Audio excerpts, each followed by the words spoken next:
Люблю тільки тебе, Богом дару мені.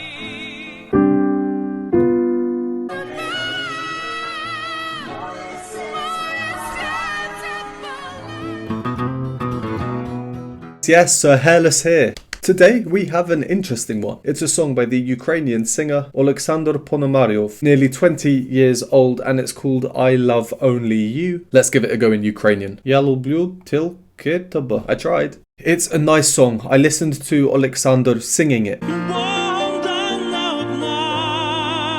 What a voice he has, powerful tenor, high chest voice. And what a song it is. Very moving, very emotional lyrics. A song about love. A perfect song for Dimash to sing, I can imagine. This song has been recommended to me a number of times in the comments, but there seems to be no official version or standout performance. There is one version that has 3 million views on YouTube. Good audio quality, but the video is clips from a film, which you'll see on the screen now, so we don't see Dimash.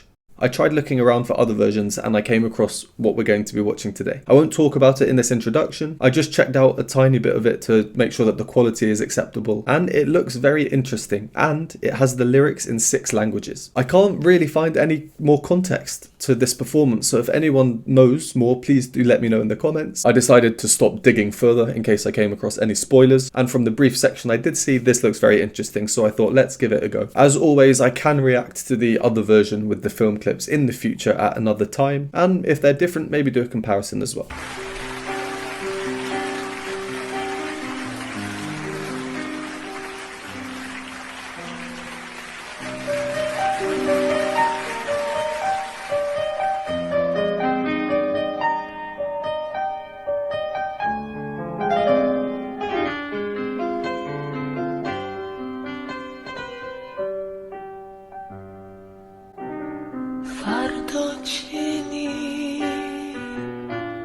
Чи тебе ж з тебе я полетів, з тобою в небо я повернув би час назад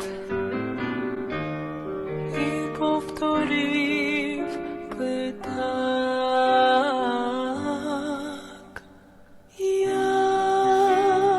Люблю тільки тебе, Богом дану мені, моє серце палає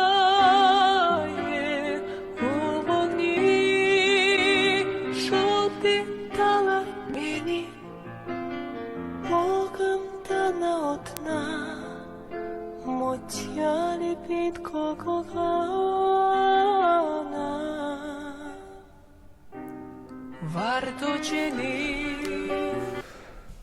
Alright, let's do a pause there. This is about 4.5 minutes, so I'll probably do one other pause after this as well. It's a really nice song, really nice song, and Dimash is singing it so well. There's a number of things that I'd like to point out from what we've just heard, so if you don't want to hear my analysis, skip to the timestamp here. First things first, the aesthetic. It looks like we've gone back in time a handful of decades. When I first saw this, I was wondering, is this some AI reconstruction or something? But yeah, this is what I meant when I said it looks very interesting. I just saw a few seconds before. Dimash looks young. I think this is probably the youngest I've ever seen him. He looks like he's in his mid to late teens here. And the text at the bottom here, I thought it might give something away, like the name of the show or where this performance is, but I believe this is just the name of the song in lowercase Cyrillic. There is some text underneath as well, but we can't see what it says, it's cut off. Okay, so onto the music. We have a piano introduction and then Dimash comes in with the vocals. We are in the same key that Oleksandr sang it in, so we know it will be for a higher chest voice. Dimash opens with that airy voice that I really love. Just like we see in Ikenayde and Marigolds. I just find it really moving. The lyrics, they're immediately asking if life is worth living without the other person. This airy voice is a weaker sound than a full voice, almost like he's already been defeated. Oleksandr with his entry takes a different approach. I like his approach, to be honest. He's using a more powerful voice, but it's much more rhythmically free, erring on the side of a rushed feel, actually. See how much quicker he arrives on the last sustained note of that phrase than Dimash does.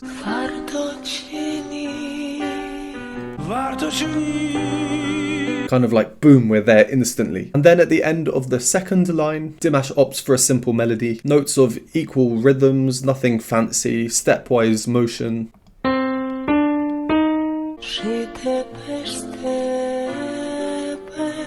Compared to Alexander. So we've only had 2 sung lines so far, but already Dimash has set the tone, created the atmosphere through not only the notes that he's singing and their speeds and their rhythms, but also by the type of voice he's using, this weaker sounding airy voice. The next entry we get, he uses tempo rubato, literally meaning robbed time.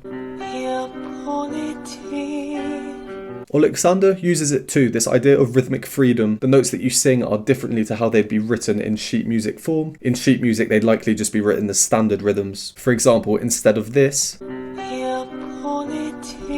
you just get bum, bum, bum, bum. But Dimash uses it in the opposite way to Alexander. Dimash doesn't sing the first few words quickly. We've already established that, but he even sings them a bit slower than we'd expect. This creates this kind of delayed feeling to the words that he's singing. They're slightly behind the music, plodding behind. Again, contributing towards this emotionally deflated feeling we're getting. Then we get this bit, and the music I think is quite interesting.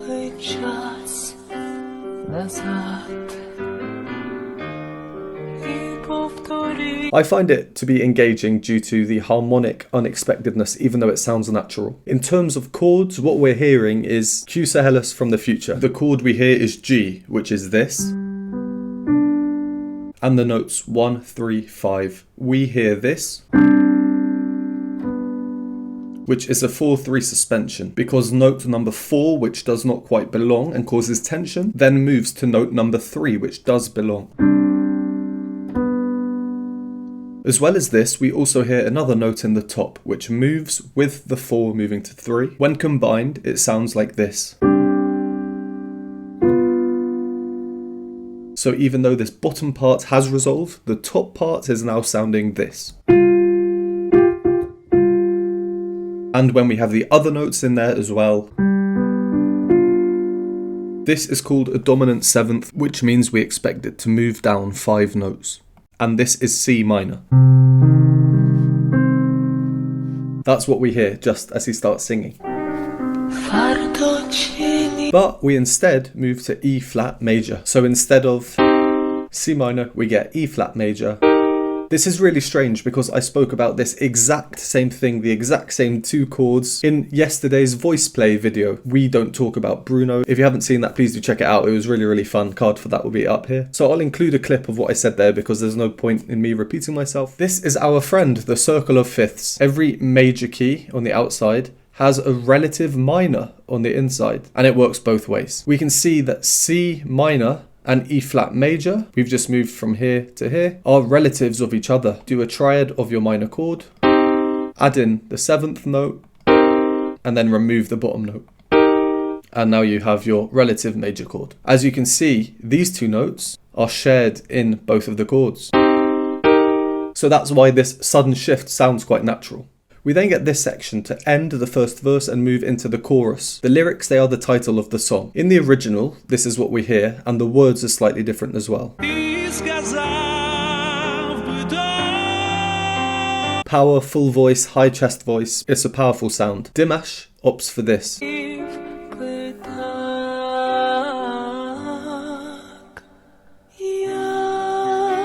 Dimash very nicely uses an ornamental technique called a turn, where you go above the note and then back down below the note and then back above it. It's clever because he moves up initially and then back down and then finally back up again. It's like he's hesitating to move up into the chorus. And then we get the chorus. I think it's just beautiful, really. Starts off with that airy voice.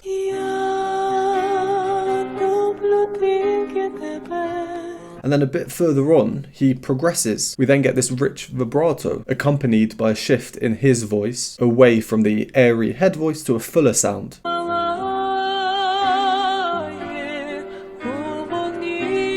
He's now using a blended voice, so more of his chest voice is coming through, his full voice. And because of this, we think he's growing. He's now making this more powerful sound. But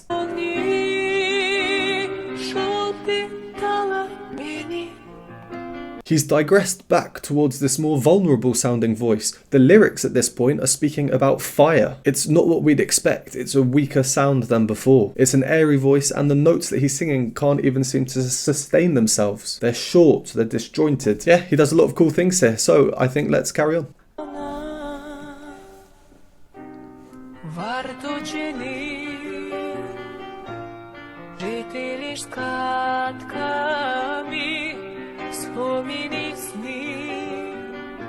З холоду в жар, з води губив, я повернув би час назад і повторив би так. Я люблю тільки тебе, Богом дару мені, моє серце палає.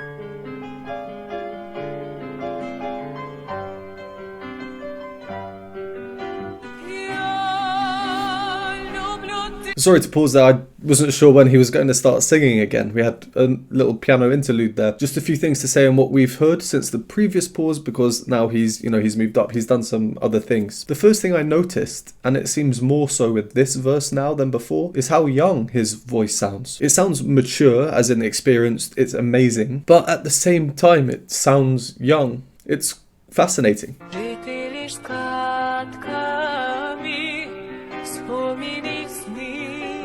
Maybe that's just me. Let me know if you agree or not. So then we suddenly get a top C. Absolutely effortless. A bit of a blended voice, but still, it's such a pure sound. Again, I don't know how old he is here, but I'd love to hear his lower register at this age, just to see how developed it was. Maybe he still had much more of the higher register. Then we get this bit, and Dimash now chooses to do the same as the original.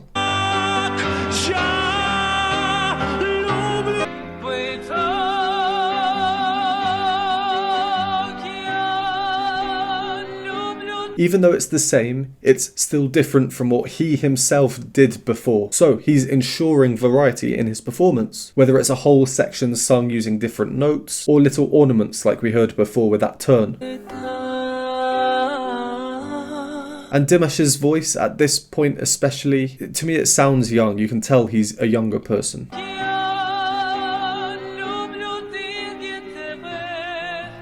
Around this part as well, one thing I like about the song itself is how the bass line, the lowest part we hear in the piano, helps with this overall deflated feeling. This whole section, the piano part, it goes like this.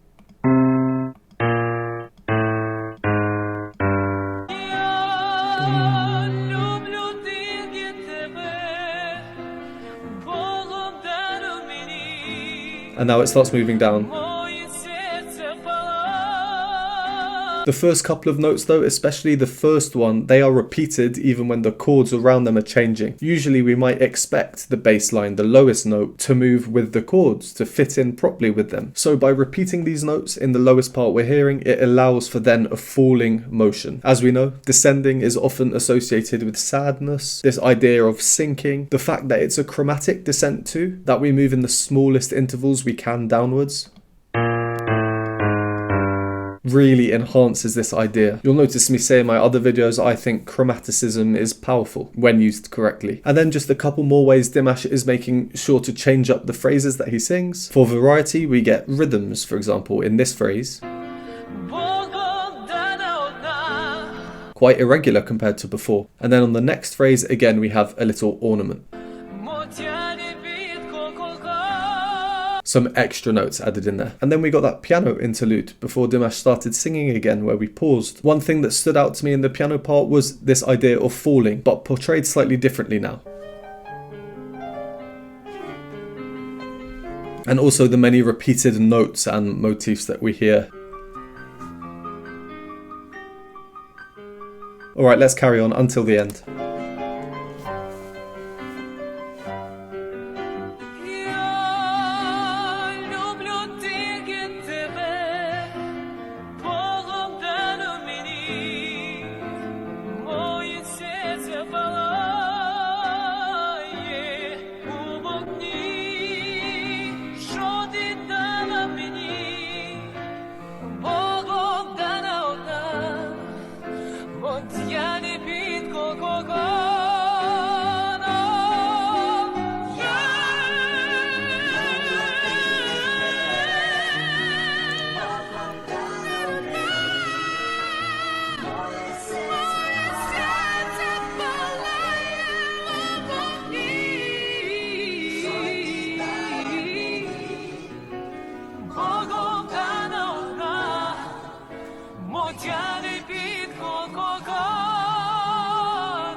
Another really nice Ukrainian song. The other one we've listened to recently being Marigold's. Yeah, I mean, this is such an interesting video. I wonder how many people have seen it. Well, just a few final points before we wrap up. The main thing from that last section is the key change. We move up by one note, so everything across the board is slightly higher than it was before. And Dimash, in Dimash style, decides to shoot up like a rocket even further.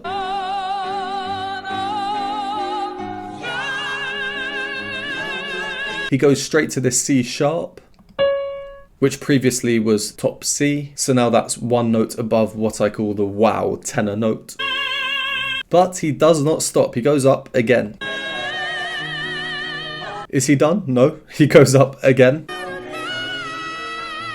This time he has to move away from the, let's call it the operatic tenor voice that he was using before for the high notes. Now he has to move away from that voice because what he's singing is too high for it. He goes up to this note here, this F sharp. For mere mortals such as myself to sing that, we'd have to use our falsetto.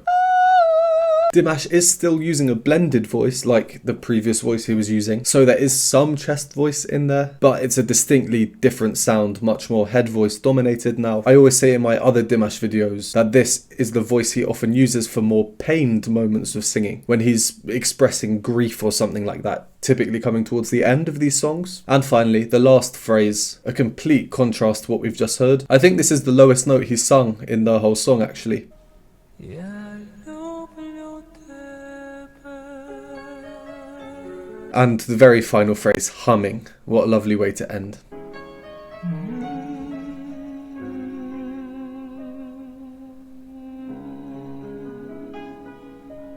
Yeah, I mean, I don't have much more to say. Really, really nice song. When I was deciding which Dimash reaction to do next, I consulted my list and I saw this one. And yeah, it was tricky to find out exactly what the song was. There was no official video or anything. Stumbled across this. It doesn't have many views on YouTube. Very, very pleasant discovery. Let's leave it there. As always, thank you very much for watching. Would appreciate a like, subscribe and comment. It really does help. If you enjoy my content, want to support me, join the community, vote on future polls. You can do so by joining the Patreon or YouTube memberships linked below. And I will see you next time.